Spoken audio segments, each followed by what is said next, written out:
400 years ago, the metaphor for the brain from the philosopher René Descartes was that it was like the nerves were like hollowed out plumbing, and currents moved up and down the nerves.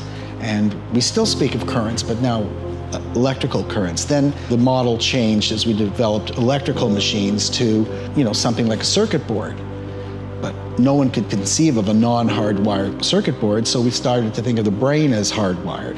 And now with a computer, people tend, in that master analogy, to think thought is something like the software and the brain is the hardware.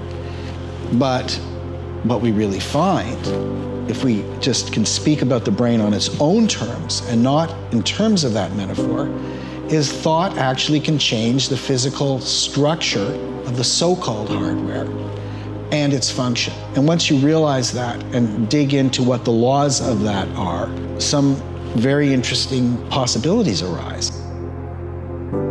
Because I'm a doctor, I started to look at what illnesses or conditions that people were suffering from could be changed. And part of that was to help those people, of course.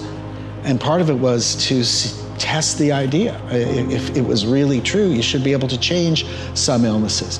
By the second book, I'm looking at some pretty substantial, severe neurological conditions and finding that they can sometimes be changed too. Not always, but sometimes, and sometimes radically. So it's a test of the concept. And at a certain point, the scales fall from one's eyes and you realize we've got a lot of things about the brain quite wrong. I talked about a girl who was born with half a brain and she's missing the left hemisphere, which we use to process language. And she, you would think she would be in the ICU with tubes in and out of her, but that's not the case. Her brain rewired itself, and she can speak, and she votes in elections, and she has her favorite basketball team, and so on. Now, that means that the brain is not nearly as localized, particularly the outer parts of the brain, for sure, as we thought, but even some of the deep parts of the brain. So think about that. What does that mean? That, thoughts that are not localized to modules. I think it's the most important change in our understanding of the brain in several hundred years.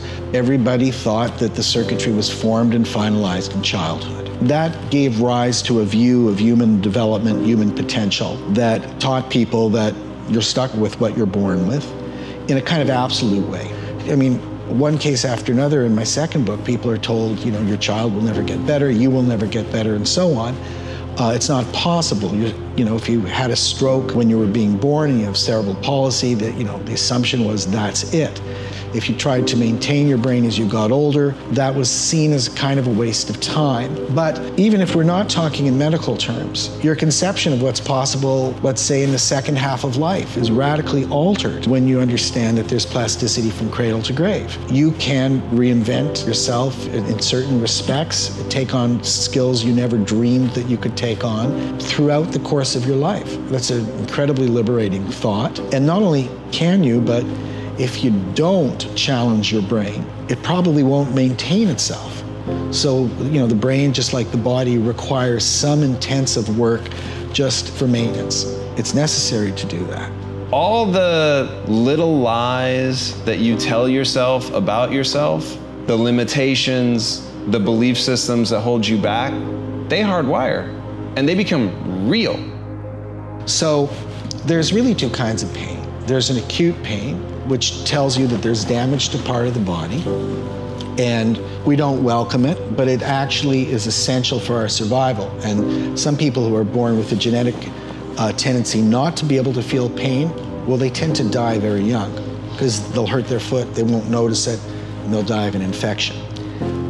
Chronic pain is damage not only to the part of the body, but to the nervous part of the pain system itself.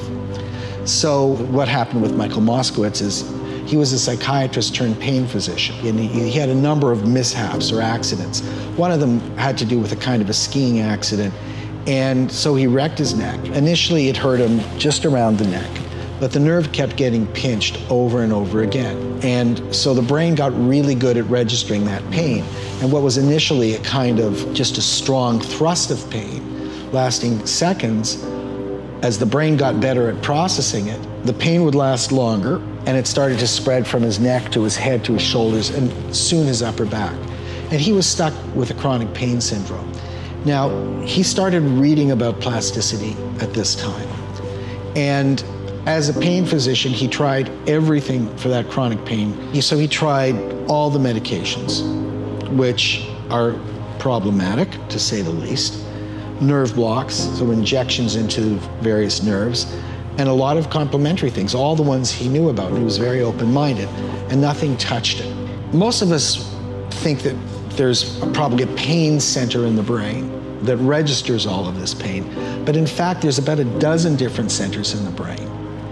And that's the first thing to know.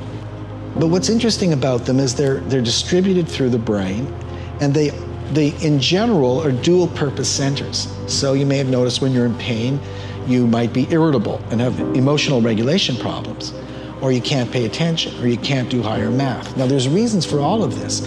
So one of the areas that registers pain also registers emotion. And what's happening there is the part, when you have acute pain, a small part of that area will light up. When it becomes chronic, about another 20% of that map will light up, and it literally invades the processing areas of emotion. So it's not as good at processing emotion. Plasticity is competitive within the brain. The same thing can happen to the attention areas and to visual areas. So what Moskowitz thought to do was, every time I feel that pain, I will visualize something. It didn't matter what he visualized, interestingly enough, to see if I can take back that part of my visual map that is being hijacked by pain. So he visualized 3 actual brain scans. One of the brain not in pain, so the pain areas are not lit up. One of the brain in acute pain, and so you'd have about a dozen areas that had little pinpricks of neuronal firing. And then one of the brain in chronic pain, and these pinpricks become supernovas. And he just imagined every time he felt any pain whatsoever, kind of dialing it back from supernova to pinprick to nothing. He does this several weeks, and he's always in pain, so he's always doing it, no result. By the end of, another week, he notices he's, got about 10 seconds free of pain. This is after years of pain. Not even sure it was right.